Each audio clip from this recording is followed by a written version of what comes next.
Qui a dit que le tabac était uniquement mauvais pour la santé? Cette semaine, place à la nouvelle fantaisie d'un cinéaste clippeur et compositeur de musique électronique français que j'apprécie beaucoup, et c'est ce qu'on va voir aujourd'hui dans les films du vendredi. Fumer fait tousser.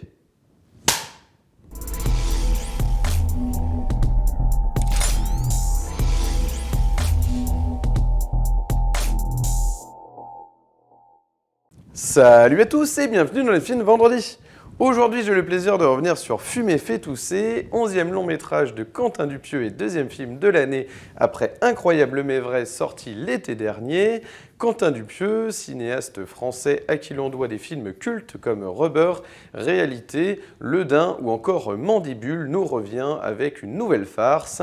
Cette fois-ci, il s'agit des aventures de 5 justiciers qui combattent une tortue démoniaque et qui finissent par partir en séminaire, ils partent en retraite pour recréer de la cohésion de groupe. C'est une sorte de team building d'entreprise, mais version super-héros. Donc vous voyez, ça commence très très fort.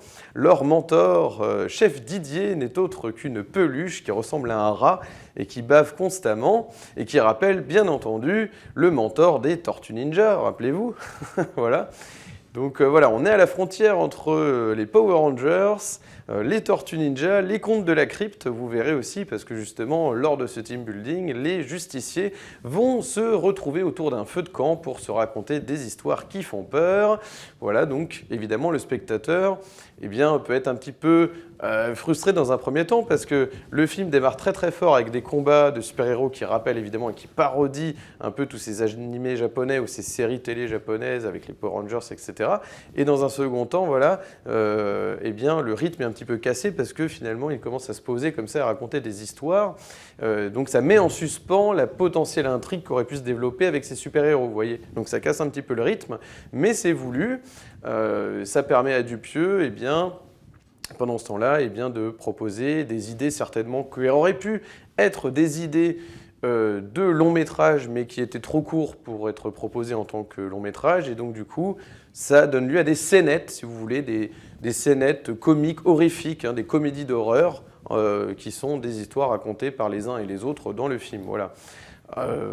Donc, en tout cas, ce qui est plaisant dans ce film, c'est qu'on sent un Quentin Dupieux qui se fait plaisir, comme un enfant qui écrirait un scénario sans trop se poser de questions, sans se demander si c'est bien, si c'est mauvais, mais qui coucherait comme ça tous ses délires.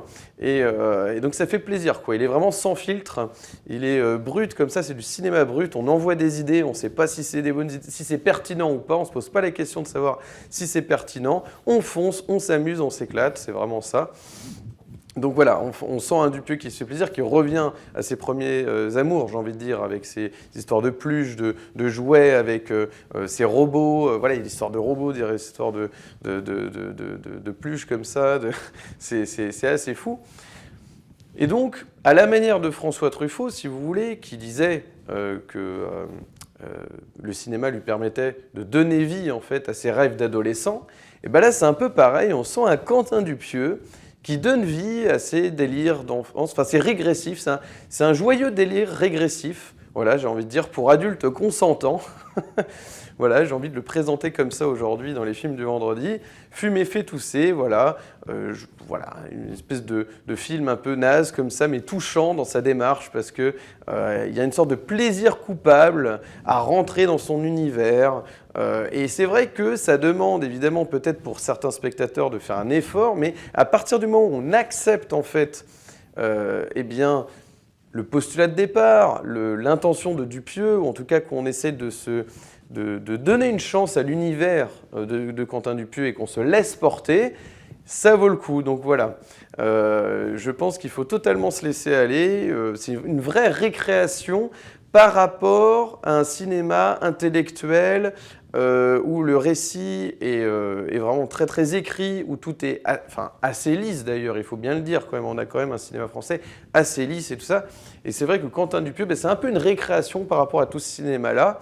D'ailleurs, il y a une scène où on voit justement Grégoire Ludig faire un discours sur le cinéma en disant quel est l'intérêt finalement de se déplacer dans les salles de cinéma? Parce que lorsque tu es dans une salle de cinéma, tu as beau avoir un grand écran, qu'avec la perspective finalement, tu t'aperçois que c'est un peu comme si tu avais ta grande télé chez toi à la maison. Donc pourquoi se déplacer? Donc il y a un discours aussi sur le cinéma de se dire pourquoi se déplacer pour aller voir des trucs alors qu'on peut être chez soi tranquille. Et donc quelque part, c'est aussi une réflexion, je dirais, sur la nécessité d'aller au cinéma aujourd'hui, c'est-à-dire que c'est vraiment d'actualité. C'est un film aussi qui parle à un moment donné de changement d'époque. Vous verrez, je n'en dis pas plus pour pas spoiler. Mais voilà, peut-être qu'il y a... J'essaie de trouver un petit peu un sens parce que c'est vrai que parfois, dans les films de Dupieux, il y a quand même un fond. Vous voyez, il y a toujours un peu un fond dans Incroyable mais vrai, par exemple. Il y avait ce côté où l'absurdité de toujours vouloir paraître plus jeune, tout ça, quand on est une femme de 40 ou 50 ans, vous voyez ce que je veux dire, voilà, et d'être toujours dans la course auprès des hommes, voilà, donc d'être toujours la plus jeune, que son mari nous regarde, etc. Donc voilà. Donc il y avait du fond, et c'est vrai que là, il y en a peut-être un peu moins, mais on peut quand même trouver des choses par-ci, par-là. Mais je trouve que ce qui empêche peut-être le film d'être aussi fort que ce qu'avait fait Dupieux dans les années passées, c'est le fait qu'en fait, vous verrez, il y a 2 scénettes sur les 3, il y a 2 histoires d'horreur sur les 3 qui sont racontées dans le film, qui n'a pas de résurgence, enfin, ou les éléments dans lesquels les éléments ne ressurgissent pas plus tard dans le film. Vous voyez, c'est-à-dire ils sont introduits, voilà, on peut se dire, bah, tiens, il y a des éléments, des scénettes qui peuvent réapparaître et qui ne sont pas réutilisés. Bon. Mais il y a un sketch sur les 3 où c'est le cas. Voilà, donc c'est pour ça, c'est dommage, il aurait pu s'amuser. Lui qui était un petit peu plus lynchien, j'ai envie de dire, dans sa démarche avec Réalité notamment. Il y avait une boucle comme ça, un petit peu à la Lost Highway qui revenait, voilà, de David Lynch. Et là, c'est vrai que, bon, c'est vraiment le pur kiff du Midnight Movies, un peu con-con, vous voyez, dans lequel on s'amuse. Mais il y a peut-être, voilà, il n'y a pas forcément de plus-value derrière, voilà. Il n'empêche que ça reste un bon délire dans lequel on se fait plaisir, qui est généreux, qui est sincère dans sa démarche. Voilà. C'est vrai que je vous avoue, il m'a fallu un petit temps pour décanter ce film, pour pas voilà, faire une critique à chaud. Parce que parfois dans les critiques à chaud, vous voyez, on se dit ouais, bon, j'ai vu un film un peu naze, un peu concon, mais sympa. C'est tout ce qui me restait dans la tête. Mais j'ai voulu un peu décanter pour voir quand même si ce film quand même méritait, je trouve, d'être vu en salle. Et je dis tout à fait. Pourquoi? Parce que ça reconnecte avec l'essentiel de ce que c'est que d'aller au cinéma, pour être surpris. On y va pour être surpris, pour être étonné, pour être qu'on sorte de sa zone de confort, etc. Mais en même temps qu'il y ait quelque chose de généreux, quelque chose qui donne envie quand même d'adhérer. Et je trouve que quand même on passe quand même un moment qui est en tout cas hors du temps, qui ne ressemble à rien d'autre dans le paysage cinématographique français. Donc c'est ça qui est appréciable. C'est vraiment ça qui offre une récréation aux spectateurs par rapport à tout ce qu'ils peuvent voir dans l'année, quoi. Vraiment. Donc, j'ai envie de dire, laissez-vous surprendre, faites-vous plaisir, c'est du gros délire. En plus, les acteurs, ce qui fait vraiment plaisir, c'est que les acteurs, en fait, se donnent corps et âme, enfin, s'amusent, on sent qu'ils s'amusent, parce que si c'est une récréation pour le spectateur, c'est aussi une récréation pour les acteurs, on le sent. Quand on va chez Dupieux, c'est qu'on a gagné, c'est un petit peu comme le ticket d'or de Charlie et la chocolaterie, j'ai envie de dire, c'est-à-dire qu'on a gagné le droit de s'amuser un petit peu entre 2 films sérieux, si vous voulez. Et ça se voit que les acteurs prennent plaisir à rentrer dans son univers. Anaïs de Moustier, incroyable, elle rentre totalement dans le délire de cette super-héroïne comme ça, qui est en plus amoureuse d'un rat et qui bave, qui est dégueulasse, etc. Non, c'est très très fou, quoi. Il y a mine de rien, il y a quand même un peu 1000 idées à la seconde dans ce film. C'est-à-dire que même si les choses ne sont pas tout à fait reconnectées comme elles devraient, notamment à cause de ces histoires de scénettes, de sketch, j'ai envie de dire, horrifiques, comédies horrifiques en sketch, qui sont détachées de l'intrigue principale, qui sont un petit peu des espèces de parenthèses dans le film, si vous voulez. Voilà, c'est peut-être un peu ça qu'on peut reprocher. Mais sinon, ça reste vraiment un plaisir. Voilà, je ne vais pas spoiler, évidemment, mais tout le délire du méchant qui veut anéantir la Terre, tout ça, du robot qui ne marche pas, parce qu'on nous rappelle qu'on est, finalement, c'est ça qui est drôle, c'est qu'à chaque fois dans le cinéma français, c'est un petit peu la même chose quand on essaye un petit peu de faire quelque chose qui ne ressemble pas à du cinéma français, mais où on s'inspire beaucoup du modèle soit américain, soit japonais, c'est toujours de se dire que c'est une version low cost. Vous voyez, on a toujours envie, on a beaucoup d'autodérision quand on essaye de copier le cinéma un peu d'exploitation hollywoodien. Et donc, voilà, on nous fait bien comprendre que ces justiciers, ils sont un peu nazes. Vous voyez, un peu à la manière de ce qu'avait fait aussi Philippe Lachaud avec son super-héros malgré lui. Un petit peu aussi à la manière d'Azanavicius avec Coupé, qui était un remake, d'ailleurs, il faut quand même le préciser, d'un film japonais, mais où il mettait justement la touche française, vraiment avec cette autodérision. Et voilà, c'est-à-dire ce côté film Z, film sympathique, midnight movies, hein, comme on disait à l'époque. Hein, vous savez, quand il y avait les films de Jodorowsky, comme El Topo par exemple, qu'on présentait vraiment en séance de minuit, hein, qu'on présentait dans des horaires pas possibles, justement, parce que c'était des films vraiment qui étaient un peu une sorte de cinéma bis, vous voyez. Et c'est ça qui est appréciable. Moi, je trouve que vraiment, d'arriver en plus à amener dans cette histoire Gilles Lelouch, Anaïs de Moustier, bon, Vincent Lacoste, peut-être que voilà, dès le départ, c'est vrai que lui, il est un peu chez Kerverne Delépine, donc c'est vrai qu'il accepte beaucoup de choses, hein, Vincent Lacoste, et aussi Oulaya Amamra, et justement Jean-Pascal Zadi, qui était dans Coupé, vous voyez, donc tout se recoupe, mais ces acteurs viennent d'univers différents dans le cinéma français, c'est ça qui est appréciable. Des films qui ont reçu des prix, Oulaya Amamra, c'est quand même Divine, hein, rappelez-vous, qui avait aussi reçu des prix, il y avait beaucoup d'éloges, et c'est des films plutôt dramatiques, profonds, voilà, et c'est incroyable de voir tout ça. Adèle Exarchopoulos qui revient dans les scénettes et qui avait été extraordinaire dans Mandibule, souvenez-vous. Donc voilà, on a Jérôme Niel, on a Doria Tillier, on a évidemment le Palmachot, voilà, donc et Blanche Gardin, mention spéciale quand même à Blanche Gardin pour son sketch, vous allez voir, c'est assez fou.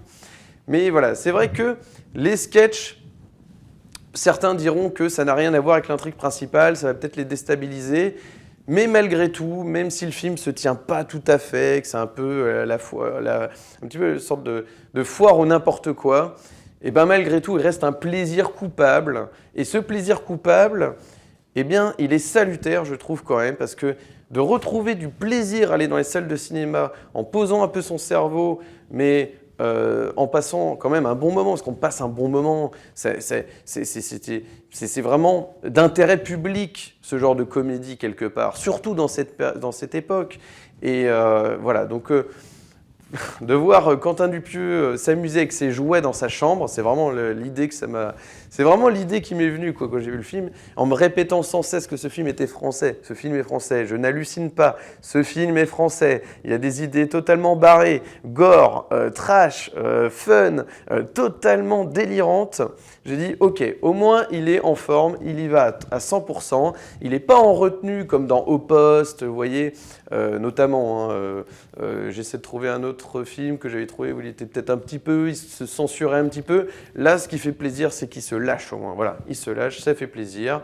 Voilà, il avait peut-être, encore une fois, dans ces histoires de scénettes qui pourraient être des courts-métrages autonomes, bon, je ne sais pas si c'était la meilleure idée de les mettre en fait au sein de cette intrigue-là et d'essayer plutôt de les développer dans un autre film. Je ne sais pas. Bon, on sent qu'il a voulu.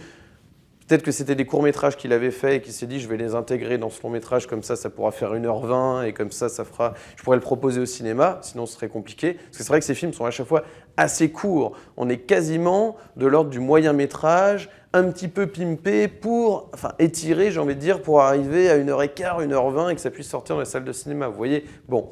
Voilà, mais il n'empêche que ça fait plaisir de voir une sorte de cinéma indépendant, vraiment indépendant, quoi, très très indé sur l'étiquette. Et je trouve que je trouve que vraiment, parce que en fait le truc c'est que sur Mandibule, il s'était un tout petit peu rapproché. Là, il commençait un petit peu à devenir un tout petit peu grand public.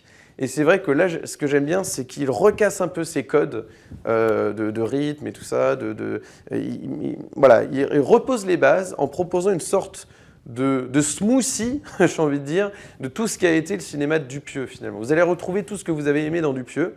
Je ne sais pas si ça fera un tout cohérent, voilà, je tiens à préciser. Tout le monde ne sera pas d'accord sur le fait que ce joyeux Barnum, je ne sais pas comment le dire, mais ce joyeux bordel organisé de ce qu'est Dupieux, en fait. Hein. C'est vraiment... Mais c'est sa patte. Ce qui fait plaisir, c'est que c'est sa patte. C'est indéniable. C'est déjà important de voir que Dupieux se respecte lui-même en faisant ce film. Il est fidèle à lui-même. Voilà, donc écoutez, ce sera peut-être réservé aux fans de Dupieux, un peu plus que d'habitude, mais c'est pas sûr. Peut-être que certains adhéreront à ce délire autour des justiciers, qui portent tous des noms d'ailleurs de substances nocives pour la santé. Hein. On a l'ammoniac, nicotine, méthanol, je sais plus. Voilà, donc c'est... Non, écoutez, faites-vous plaisir, franchement, ça prend pas beaucoup de votre temps, ça prend pas beaucoup de, j'ai envie de dire, d'investissement non plus, pour une fois. Voilà, si ce genre de film peut donner envie aux spectateurs de revenir dans les salles pour s'amuser, pour passer un bon moment, etc., moi j'aime bien parce que ça reconnecte avec l'essentiel de ce qu'est le cinéma. Faites-vous plaisir en tout cas, moi je recommande ce film. Vraiment, voilà, c'est dans tous les cas que vous aimiez ou pas, je suis sûr que vous allez ressortir en vous disant quand même, j'ai vu un objet assez spécial, mais je regrette pas l'expérience quand même, parce qu'au moins ça, voilà, parce qu'il y en a, évidemment l'absurde c'est toujours compliqué l'absurde, il y en a qui diront, oh bah c'est de l'absurde pour de l'absurde, c'est juste débile, il n'y a rien à en tirer, etc. Mais vous verrez qu'il y a quand même de la générosité dans ce plaisir coupable et que ça vaut le coup quand même de se lancer un petit peu. Voilà, de ne pas trop chercher à comprendre et de se lancer juste dans le ressenti. C'est-à-dire ne pas surintellectualiser ce film, mais simplement le recevoir et juste vous laisser porter, en fait, tout simplement. Donc écoutez, pour moi, en tout cas, c'est un oui, donc je vous recommande d'aller voir Fumer fait tousser dès maintenant au cinéma. Si vous avez aimé cette vidéo, n'hésitez pas à mettre un petit like, de vous abonner, d'activer la cloche pour ne manquer aucune de mes nouvelles vidéos et de me suivre sur Instagram, Steph_LFDV. N'hésitez pas à m'ajouter sur Instagram afin d'être tenu informé des prochaines vidéos sur la chaîne et tout simplement pour accéder à mon contenu. On approche de la fin d'année, alors j'hésite un petit peu pour la dernière vidéo de l'année, s'il s'agira d'un film à l'affiche ou peut-être, vu que c'est Noël, ça tombe bien, peut-être de parler de la série Netflix Mercredi, dont la plupart des épisodes ont été réalisés par Tim Burton. Voilà, donc c'est toujours intéressant pour les fêtes de Noël peut-être de parler de Tim Burton. Donc ça peut être un sujet pour la prochaine vidéo. En tout cas, écoutez, je vais voir. N'hésitez pas à me dire dans les commentaires d'ailleurs, hein, si ça vous plaît ou si vous préférez que je continue sur les films actuellement à l'affiche. Vous me dites hein, pour la dernière vidéo de l'année. Avant, évidemment, ma vidéo début janvier sur mes films préférés de l'année 2022, qui sera donc la première vidéo de l'année 2023. Donc voilà, et écoutez, en attendant, moi il ne me reste plus qu'à vous souhaiter un excellent vendredi, un excellent week-end, et d'ici la prochaine vidéo, comme toujours, n'oubliez pas, prenez les films pour ce qu'ils sont. Allez, ciao!